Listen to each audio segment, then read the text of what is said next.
আরে শালা, মেয়েটা তো হেব্বি দেখতে।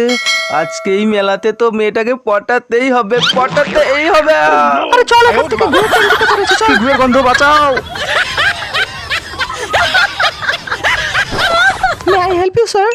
শিওর, তুমি যদি আমাকে একটা মেয়ে পটিয়ে দিতে পারো আমি তোমাকে 10 টাকার ফুচকা খাওয়াবো। কেন আন্টি? আমার একটা মাল পটাতে হবে। মাল? কালী মেলাতে ঘুরবো, তাই যদি পটিয়ে দিতে পারো তাহলে আমি তোমাকে 10 টাকার ফুচকা খাওয়াবো।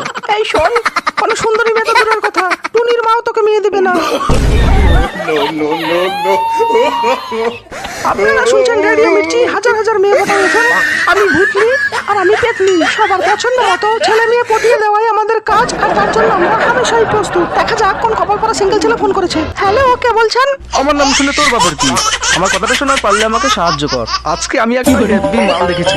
দেখার পর থেকে অনেকবার বাথরুমে গিয়েছি, আর তারপরে বাথরুম থেকে বেরোনোর সময় আমার নষ্ট করা শ্যাম্পুতে পা পিছলে আমি